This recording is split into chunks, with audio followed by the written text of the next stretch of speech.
Let's talk about something very important today. Social Security, we're diving into the updates that are shaking up the system, and trust me, it's crucial to understand what's happening and how it impacts you. Now, before we get into it, I want to apologize for some technical difficulties earlier, but I'm glad we're back on track. So here's the deal. The Social Security Administration has been doing things that we've all been waiting for them to do for years. And while this is good news overall, the transition is going to be a tough ride for a lot of people. I've been hearing it already. Things are challenging for many as they try to navigate the system. It's always been a complicated process, but now with some major changes happening, it's even worse. As you may know, the Social Security Administration faced some major staffing cuts recently, which is definitely affecting customer service.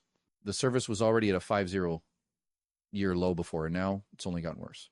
The problems we're dealing with now might persist for a few months until they get things sorted out, but in the meantime, it's going to be frustrating. Here's a situation you might find yourself in. If you're dealing with new cases like filing for Medicare, retirement benefits, disability, or even applying for a Social Security card, you need to be prepared for delays. The SSA is switching to a new national system, which on the surface is a good thing. It'll bring everything together into one unified system. But the reality is it's not built to handle the transition smoothly. So here's what you need to know.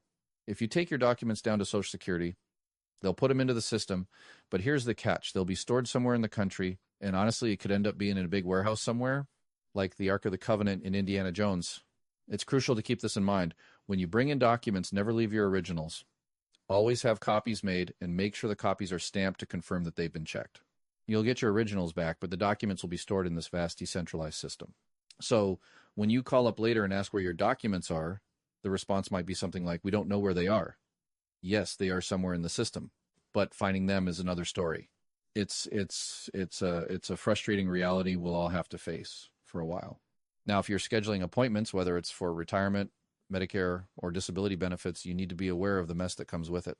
Many people go into the system and schedule an appointment for one thing, only to find out they've scheduled with the wrong department or the wrong person.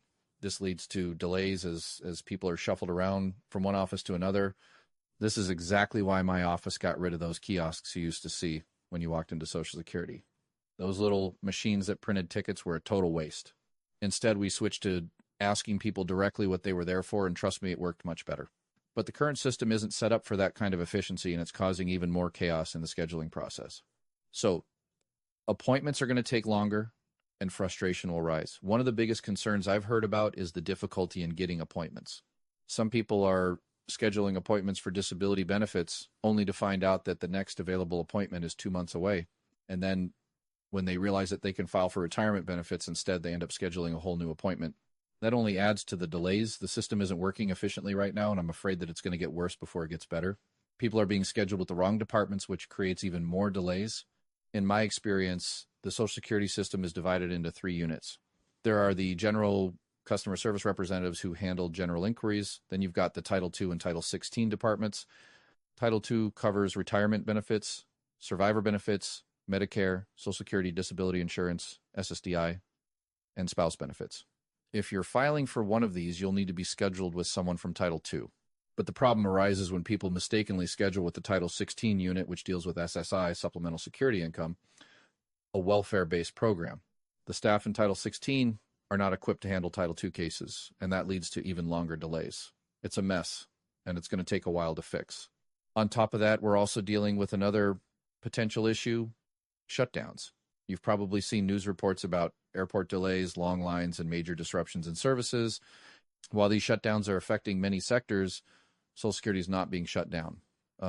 Social Security workers are essential, and people still need their benefits, Social Security cards, and Medicare coverage. However, the system is understaffed, and while Social Security isn't technically shut down, it's facing major strain. If there's a shutdown in the future, it's likely that only non-essential services will be halted. This includes things like work histories or getting a replacement Social Security card, which you can generally do online. But don't worry, services like applying for retirement or Medicare are still available, just slower. The good news is that we're not at a complete standstill. Even though there are significant delays, you can still get most of your essential services. But be prepared to wait longer than usual. Social Security is under pressure right now, and it's going to take some time for the system to adjust to the changes. We're in a difficult transition period, but with patience, things will eventually smooth out. Now, let's talk about the financial aspect of Social Security benefits. It's important to understand how your benefits are calculated and what might affect them. For example, when it comes to children receiving benefits, there are specific rules that apply. If you're the parent or guardian of children under 18, or if they became disabled before the age of 22, they can receive benefits based on your record.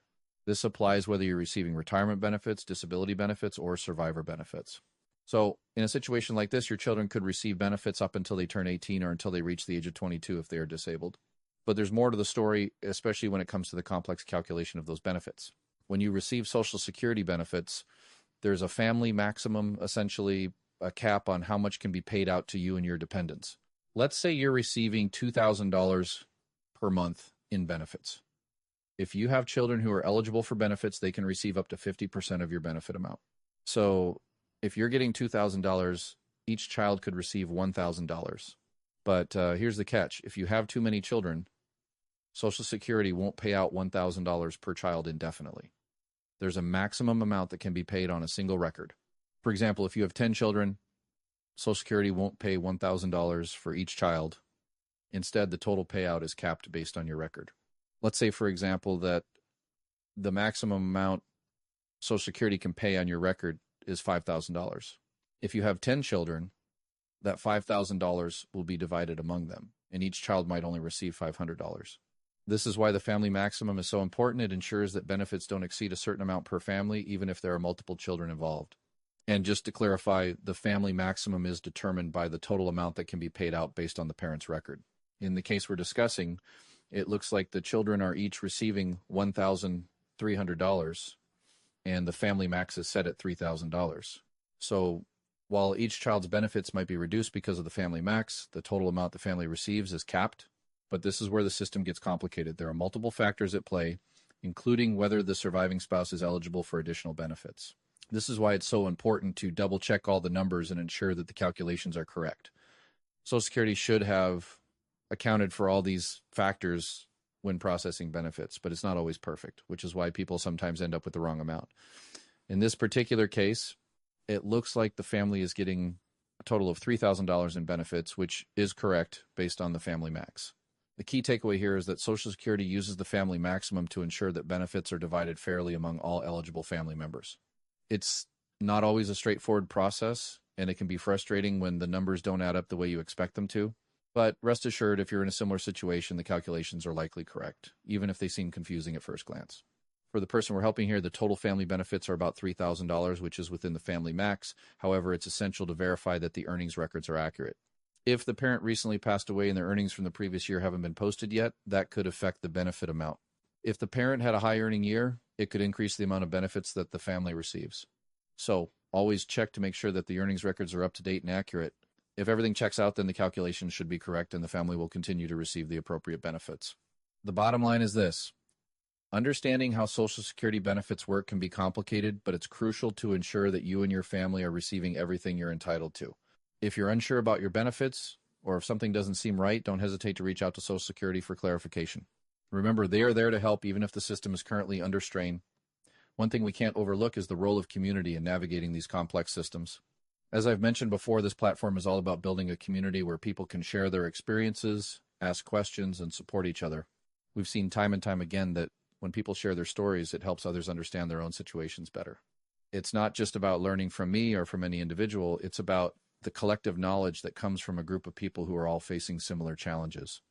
For example, Natalie from Colorado recently reached out with a follow-up question about her benefits.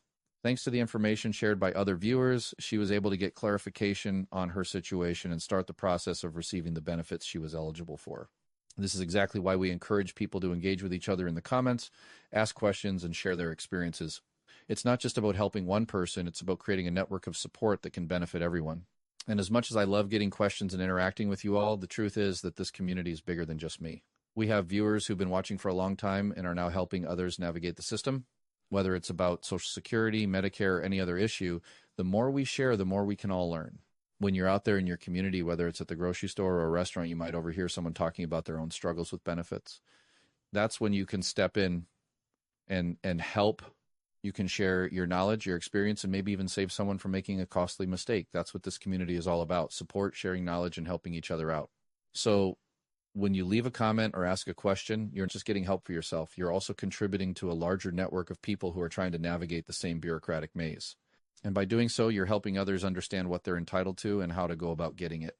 But it's not just about the numbers, it's also about being there for each other. When you see someone struggling with the system, whether it's getting through to Social Security or understanding how their benefits work, your knowledge can make a difference. And that's what we're here for. We're not just about solving individual problems. We're about creating a space where we can all learn from each other and grow together. So if you found this video helpful, make sure to like, subscribe, and share it with others who might need this information. If you have any questions, drop them in the comments. Let's keep this conversation going and help more people get the benefits they deserve. Thanks for watching, and I'll see you in the next video.